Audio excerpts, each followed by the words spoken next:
All right. All right. How are you getting on? You will? You will? You will be loved. Who is it? Who is the masked singer? What do you say? Will be loved. Who is singing in that sexy cat costume with leather chaps and a cowboy hat? And say, will be loved. Oh my God, it's comedian Tony Cantwell. I would love to be on the Irish Masked Singer. Although there'd probably be a bunch of fucking, I don't know, GAA presenters or the fucking, oh, who? Who are you? Who are you again? It's me, Ploon. I, Ploon, who captivated a nation. Me taking off my mask like your man from Magic's Greatest Secrets Revealed. And I'm not having a go at the guy. I don't know if you've seen Magic's Greatest Secrets Revealed, but it was a show. I think I've even talked about it on the pod before. It was a show in the 90s, in the late 90s, maybe the early noughts. Anyway, it was a guy in a mask revealing all of Magic's greatest secrets. Magic's Greatest Secrets Revealed. And the masked magician. And he looked stocky. He looked pretty stocky, And he had a long kind of like blazer. He had this cool kind of mask. Oh, in retrospect, not so cool. I remember it looking better. But the whole thing was he was revealing how all these magic tricks are done, And the voiceover was Mitch Pileggi from the X-Files, who played Skinner, their boss, And he's like, did you see it? Look again. The elephant is actually a mirror, and and then at the end, it was going to reveal who the masked magician was, and everyone's like, "Is it Blaine?" Up and coming, would have been up and coming at the time. He wouldn't have been in the whole. He wouldn't have been as famous as he was. Is it David Copperfield? Has David Copperfield gone mad? And is he now, for the sake of this ABC TV show, jacking in essentially millions in annual revenue by revealing these secrets?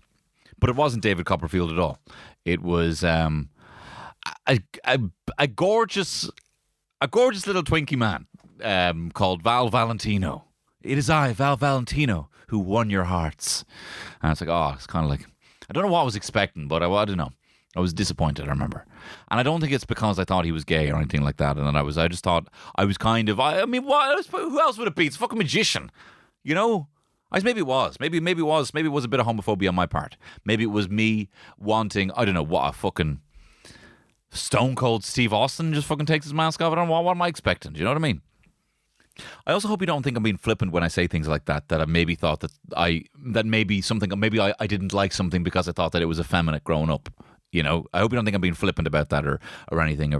If I do have any queer listeners or who I hope you don't take offense when I say those sort of things. But I do find that there is this kind of leftover, and I hope it's left over, and I hope the generations of today don't worry about seeing a masked singer and liking him for who he is. I'm sure you would. But for whatever reason, because he wasn't this big manly, and no magicians were. But anyway, but also like me and Terry a few weeks ago, and I was trying to think if I could turn this into a sketch, but I don't think it's a sketch. We were, and I don't worry about being embarrassed. Like I'm happy to be embarrassed. Like I'm not happy to be embarrassed, but like I know I'm probably not going to be embarrassed. Like we were playing Uno the other night, me and my friends, and it was BTS Uno, like Korean BTS Uno, and like the Korean boy band. And one of the things was, with Uno you can like skip a turn, you can like reverse, you can play a wild card where you can change the color.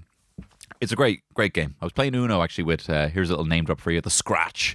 When we were down in Other Voices a few years ago, and they're fucking notorious for the forfeits.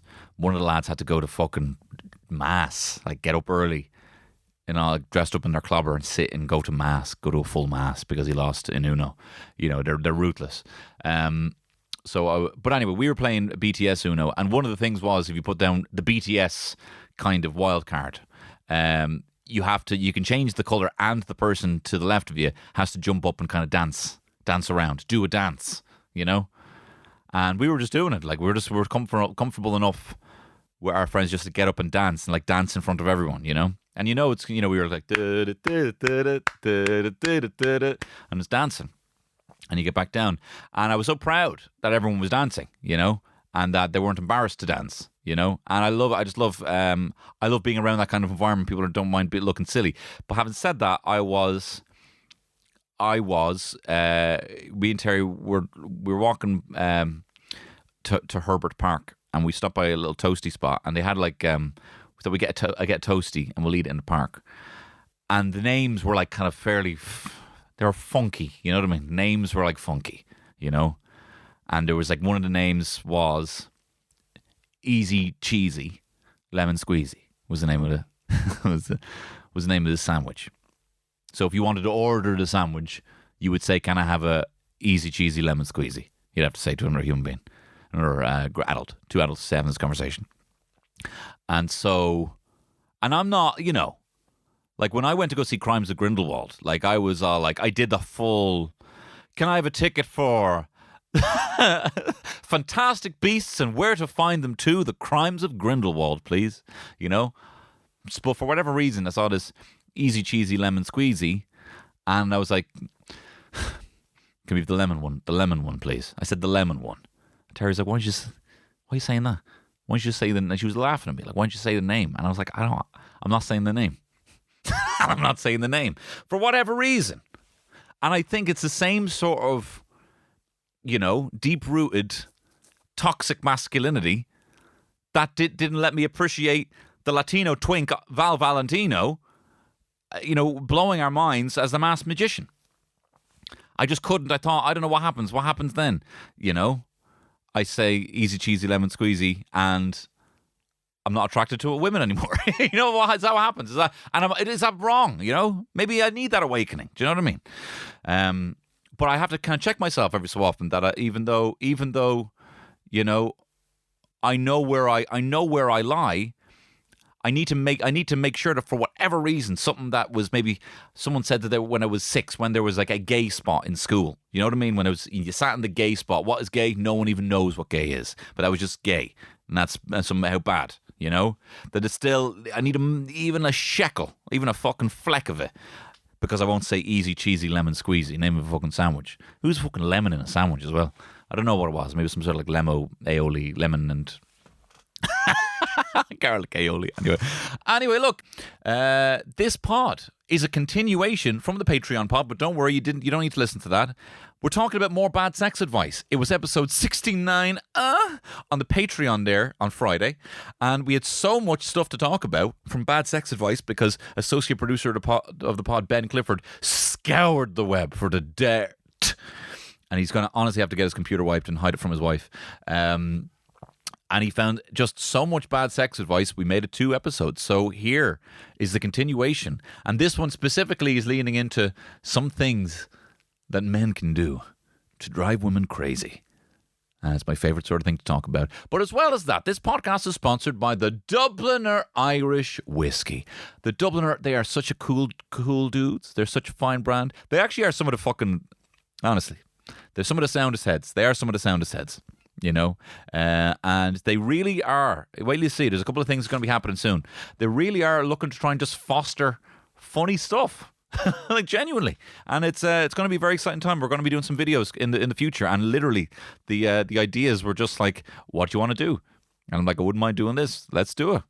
And it's very, very exciting, very exciting. So I'm grateful for their sponsorship, and let me tell you a bit about them. They're a fine-ass whiskey. From the tipple on your tongue, it's a fine-ass whiskey. Better pull a seat for your bum and drink some fine-ass whiskey. They have a lovely distillery in the heart of the Liberties, and they make a tasty whiskey, and they're edgy.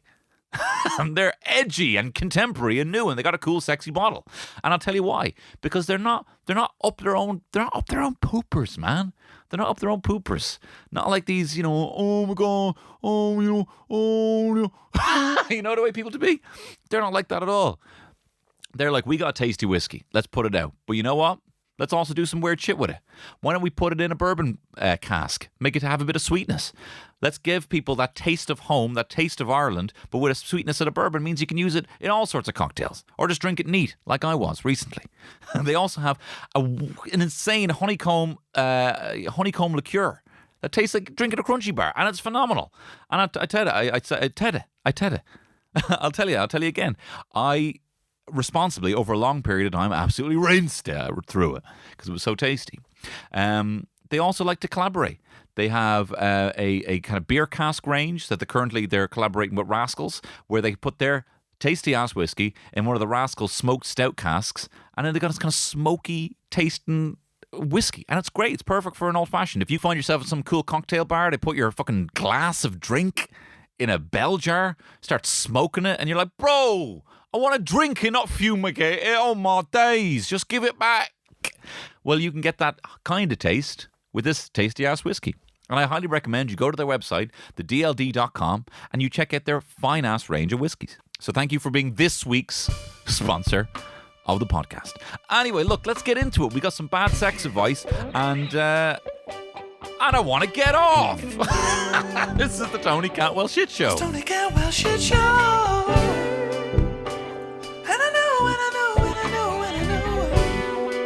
that the show was Tony Cantwell Shit Show. And I know, yeah.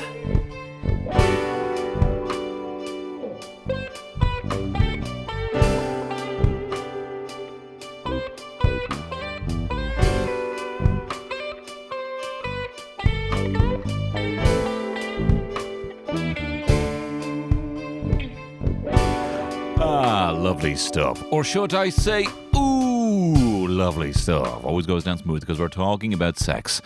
Look, I'm a grown man talking to a bunch of grown adults, I hope, about sex. I don't know why I'm shy now. I'm talking about sex, baby. I'm talking about you and me. That's how what a lot of people have lost recently is the serenade. I'm a big proponent of the serenade, and I think coming out with a song like Let's Talk About Sex by Salt and Pepper is the best way. You know, before Peppa Pig, there was Salt and Pepper, and she wasn't talking about fucking Daddy Pig or fucking Grandpa Pig getting out on a fucking boat. She was talking about sex. You know, you fucking kids, you watch your Peppa Pig. Well, do you know the only Peppa I grew up with was Salt and Pepper, and they were talking about sex. You don't even know what sex is, you little fucking pea-brain losers. Tony, for God's sake, they're just kids. You're mollycoddling them. You're mollycoddling them, right? Like when your young fella last week had a little splinter in his finger, and I said to him, do you know who had the biggest splinter of all? Our Lord Jesus Christ. He had 3 fucking massive splinters in his hands and his feet.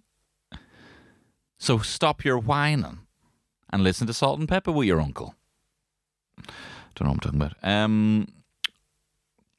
Look, you don't bring. I'm not only messy. You don't bring up sex to kids. You don't do that, right? But you have to know a good way of bringing. Look, this is the rule that I follow, right? Yes, let's talk about sex. Yes, we need to talk about Kevin, but we do not need to talk to Kevin about sex. Don't be mixing up your Salt and Pepper early 90s R&B with your books about a horrible child. Do you know? That's weird. I don't know what I'm talking about. Anyway, I hope you're well. And we're talking about sex. This is part 2. There was an earlier. I'm fucking sex mad. He's sexy, crazy. He's sexy, mad. He likes to go out and have sex with all the lads.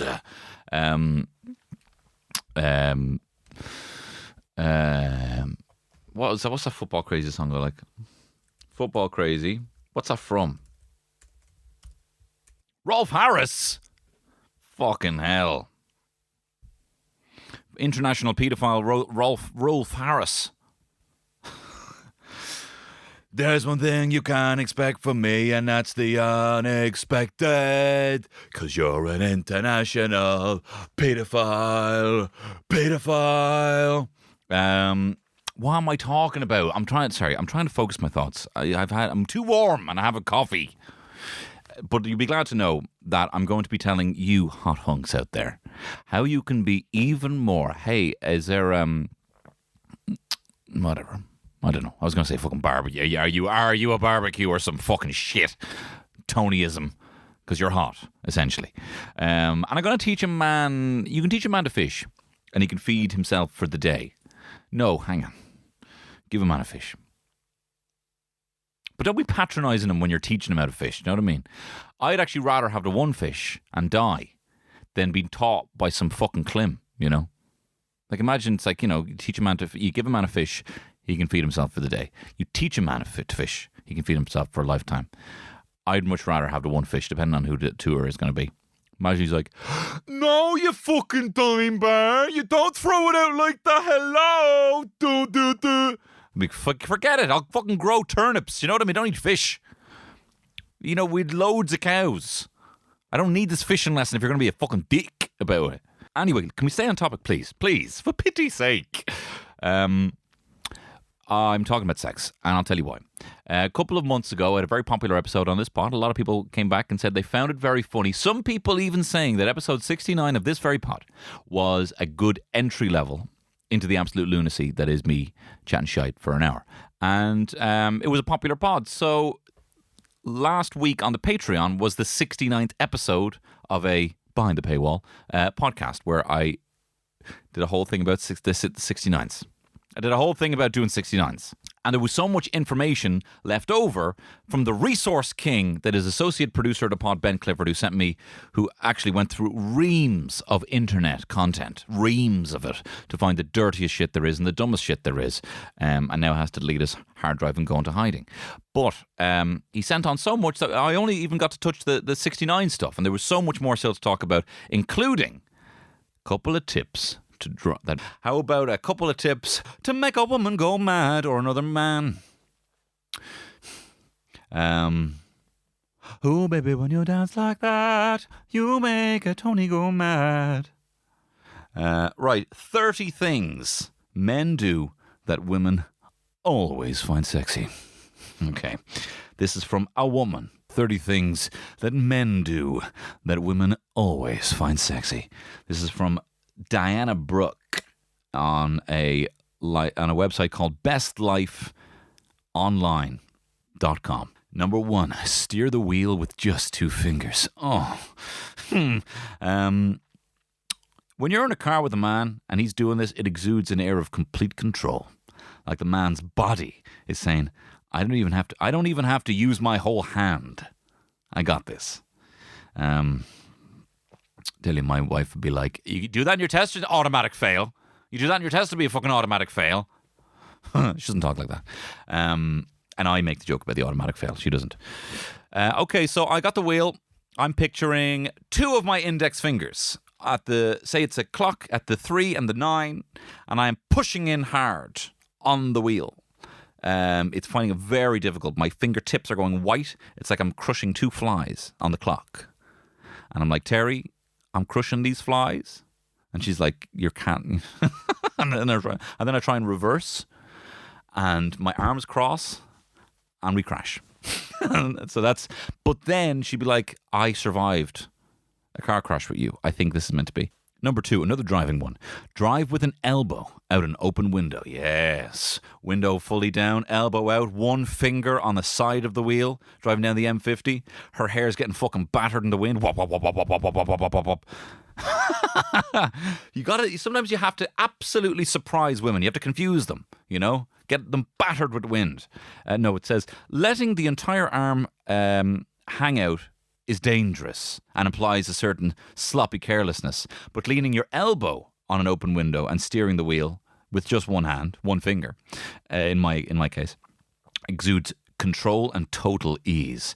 It's absolutely one of the most sexy things guys can do. One of the sexiest things. Okay, grand. I'll do that the next time. So come on the M50, I'm about to kind of pull in, arm out. This is so fucking sexy that we almost got clattered by that truck. Number 3, place a hand on the small of a woman's back, guiding her to her seat. You see, women are dumb, and they do not know what a chair is. It is imperative that you, a smart man, show a woman what a chair is, where to find one, and how to sit. And the only way to do that is with brute force, unfortunately, in some cases. Body language experts say that when a man puts his hand on your upper back, it's a friendly gesture.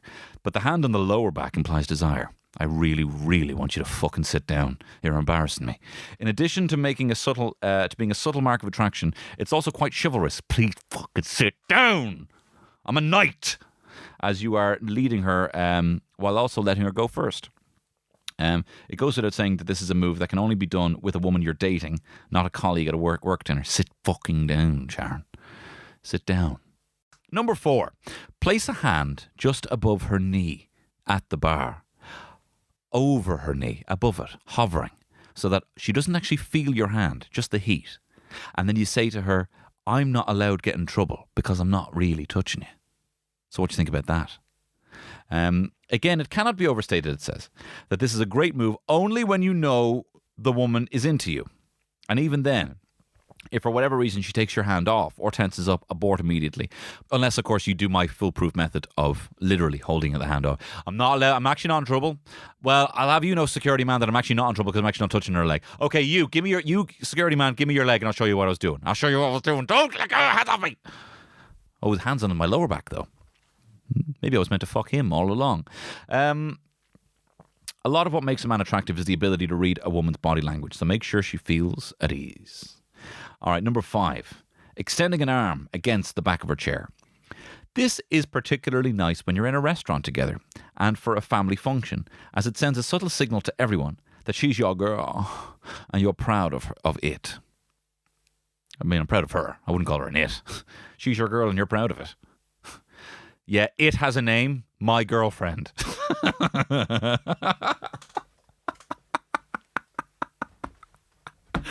Are you going to introduce her? Are you going to introduce us to her? Yeah, it has a name.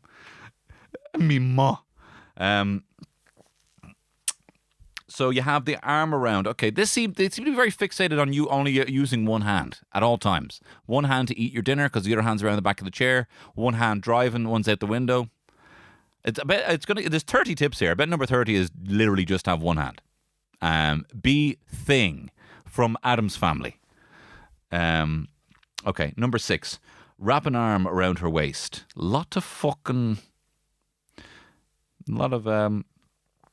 It's a really nice protective gesture around her waist. Okay. So have a woman that is the circumference of your arm. That is very important. She has to fit perfectly, completely around. If your arm can go around twice, all the better. If you are not Mr. Tickle, forget it. Might not happen. It's a really nice protective gesture when you're walking through a dodgy area. But it's also somehow especially exciting when a man does it if he's on a phone call to remind his girl that because he's talking to someone else. That is actually quite nice. That is quite nice. Sometimes I just put my hand on Terry's face when I'm on a phone call. Same kind of thing. Take a shirt off by pulling it over the head with just a thumb and a forefinger. Jesus, that's fucking. Do you know who I take my shirt off? I literally take it off like I'm a dorm room college co-ed. Like I literally do. I have my arms around and I go flip, and I right over the top of the head. And I think that's pretty hot. It is pretty effeminate, but I don't know what the fuck you're talking about with a thumb and a forefinger. And we know what a finger is. There's no logical reason for why this is more attractive than grabbing the shirt by the ends and pulling it off, but it is. I'll take your word for it. All right. Drinking a beer bottle with just 2 fingers again. Okay. So taking a bottle and putting 2 index fingers like a little pincer, like you're a tiny little crab man. And if you can do the sound of like Krabby from Pokemon, and then you swig it back, it's going to be very, very difficult to tilt. I reckon it'll kind of like just kind of flap like a hinge when you have it like that, you know. It's going to be very difficult to get the back end of the bottle up, but maybe that's part of it. Maybe part of it is, I'm just a little crab, and I want to drink this beer. Will you help me lift this beer? I'm a crab, man. Will you help me lift this beer? And then she has to help you. Because you're a little crab boy. Is that part of it? Drink a bottle with just 2 fingers. All right. Rolling a buttoned up shirt to the elbows. In a massive Reddit thread on things men do that they don't even realize are attractive, the top spot is this. For some reason, it's way more of a turn on than a buttoned up shirt. It is, to be fair. Obama, when he's having a drink with Anthony Bourdain in Vietnam, whenever he rolled up those and fucking with the button shirt, yeah, I like it, and I do it sometimes. I like my forearms, so I like to show them off, and my comically large hands. It sort of says, I'm a professional man with his life together, but I'm not afraid to get my hands dirty when need be. I like to wear a suit when I clean shit out of my toilet. I find dressing up for cleaning shit makes me feel like I'm doing something better. Okay, next one. The soft eyes gaze. So much of what men are told is attractive revolves around being dominant and assertive. And while it can be good qualities, one of the most upvoted responses on the Reddit thread was a feeling, was that feeling a woman has when she's reading or putting on makeup and she looks up and her man is just looking at her with eyes that suddenly resemble tiny pools of water. What? I'll catch my boyfriend looking at me with that softer look and I'll say teasingly, "You're staring." And he'll say gazing and look away. The next minute I look at him and he's looking at me again, and every time it makes my heart squeeze. That is very sweet. Pools of water though, what are you doing? I'm fucking crying. What do you think I'm doing? Looking at you. You're like a beautiful angel coming to earth. Make me life better. I'm a piece of shit. You've got your life together and I'm a piece of shit doing nothing. So what else am I going to be doing but crying at you? What else am I going to be doing? All right. Next one. Wear a nice sweater. Okay. My cousin Omar wears very nice sweaters and he's always looking hot. This seems counterintuitive, but a lot of women describe seeing a muscular man in a sweater that is at once fitted and snuggly the same way men describe seeing Emily Ratajkowski in a bathing suit. Oh, really? So a woman sees me in a sweater and says, "Look at the fucking tits on him." Ah, no, I didn't. You know me. I love women. Stretch while standing. When a man stretches and his shirt rises so that the V shape of his pelvis is slightly visible, who the fuck is this with the fucking V? You're not speaking to me, bro. Well, until the shirt rises and you see what is fucking under boob of a fucking gut. Is that what you're talking about? That's gonna drive her fucking wild. It's even better than being fully shirtless. Fuck you and your fucking horse. I know. Offer your coat. The difference between chivalrous and patronising is all in the tone and body language. Take the fucking coat, you idiot! What, are you freezing because you're a weak bitch? Then take the coat then. You better give a fucking back. No, look, take the coat. I used to always be doing this. I'd be 13 years old giving girls coats. Fucking freezing Arctic shit. I'd be out there in the fucking nip chatting, giving coats to women. And I remember one time I put my FUBU denim jacket in a puddle for a woman to step in. And she's like, "What are you doing?" And then she helped me clean the jacket. I did actually do that. I did do that. See, that's the chivalrous stuff, you know. That's the dumb stuff. There's all these weird rules that don't apply anymore, like walking on the kind of... You were meant to walk originally on the outside, right? And not to protect women from cars. It was to protect women from shit being thrown out onto the street. And then, God forbid, a woman did a little bit of a jump, but you were meant to also put your jacket or cloak down in a puddle for a woman to step in the puddle. So all you're going to do is ruin your jacket and then get it wet as well, you know? But I did that anyway. I was like, "Here, look, bit of a big jump there. Here, look, take the jacket." Like, "What are you doing, you idiot? What are you doing?" And then, "Does anyone have any water?" And then we're just like washing the fucking jacket on the side of Griffith Avenue. Anyway, yeah. So anyway, where am I? If you do it in a condescending way, it's not attractive. Yes, we've established that. But if you're nice, "Here, take the coat. Here, look, take the coat. I don't need the coat. I only wear the coat so people think I'm cool. I actually hate the coat. It looks so much better on you. You can keep the coat." Would you? It's an expensive enough coat. Would you even just give me a tenner for it? No, sorry, I shouldn't. No, sorry. Scatterbrain. It's fine. You can keep it for free. Fix something is the next tip. On a massive thread of things women do that they don't know is sexy, one said, "Just being handy. Drives me wild when my boyfriend fixes something or puts something together." Fixed a tire there the other week. Terry was like, "I'm very impressed." I'm like, "Well, look, just don't drive very fast on it." Just don't drive very fast on it. You know, I tightened the bolts as much as I was arsed to, but I definitely could have tightened them a little bit more. You know, I'm just getting a bit annoying. Run your fingers through your hair. You see, I've got a complex on this because my mom was always like, "You're going to make your hair fucking crazy." No, touch my hair. No, she shouldn't talk like that. She'd be like, "You make your hair greasy. Would you stop?" So I have an issue with kind of, you know, touching my hair. So I'm not going to. Doing chores. when they take the initiative to do something like wash a dish you forgot to wash, oh my God, I do come. No, it doesn't finish the sentence with that. Do a chore.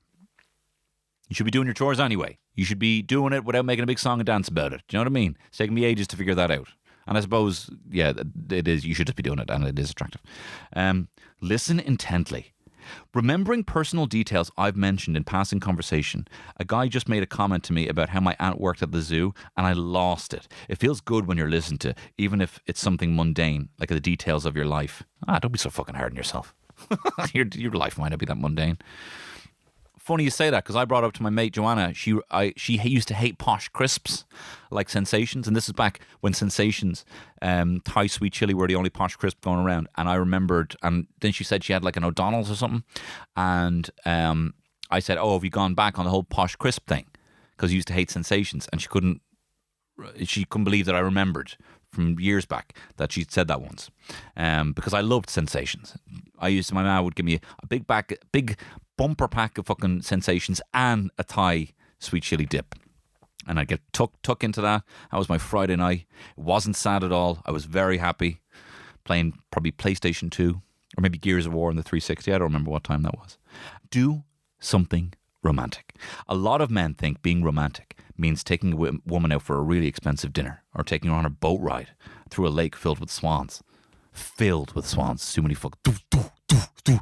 Oh, I didn't know there'd be so many swans. Better turn on the engine and get out of here. Oftentimes, the most romantic gestures stem from simply being thoughtful. Making her a cup of coffee every morning. That's a lot to do. I'm already doing a lot in the morning. I can maybe habit stack it onto something else I'm doing. Hack it. Do you know what I mean? Or doing the dishes one night when you know she's going to be tired and come home late. A lot of doing the dishes. Do you ever get a fucking dishwasher, bro? Emptying the dish, filling the dishwasher is a fucking piece of piss. It is the yellow bit of piss. Taking it out is doing both and making it very clear that you did it. Being doing it as loud as possible. Just let you know I'm doing the dishes. That's how you do it. That's how you reignite your romance. Being good with kids. Seeing a man interact well with children sends a subconscious evolutionary signal to a woman that he'd be a great dad. Watching a guy get down on one knee and patiently explain and get down on one knee and propose to a child is too far. You don't want them to marry the child. You just want them to potentially explain something complicated to a child. And explain something complicated to a child sends shivers through a woman. Zonk! Zonk! Do you know about quantum mechanics? Let me tell you, Billy. Zonk! Woman's shivering on the floor. Offer your seat up on a train. Look, I do this all the time. If I see anyone, I don't discriminate. I'd be going to young fellas saying, "Look, do you want to see?" And they'd be like, "What do you think? What does he think I am? What?" And you're like, you see it go through their head. Does he think I'm a pregnant woman? Does he think that I'm an old man? What the fuck? Just sit down. Look, sit down. Sit down next to my bird. I'm a cook. I think you and my bird would get on well together. I'm a cook. I'm a beta male. I want you to sit next to my bird, and I want to see if you hit it off. And if so, this train goes pretty close to our gaff if you want to come home. No, I mean, I do that sometimes. I'm offer my seat, you know. Hold a puppy. Doesn't say with how many fingers, but I'm assuming two. Pincer. Like a pincer grip in the puppy's ribs. It's the best place to hold a puppy if you're only holding it with two fingers. And hold it up. This apparently stimulates all sorts of brain chemistry in a woman, particularly oxytocin, which is the love hormone, which is actually a very important hormone for when you're having a baby. That actually helps you push the fucking baby out. It's insane. So this is the scientific reason that puppies have this effect on people. I'm holding this puppy. I haven't bought it though. But you can put the puppy down. No, not until you love me. I'm not putting the puppy down. This is just like the Notebook. This puppy, I'm not letting this puppy go until you go on a date with me. You know, until you love me. Read a book.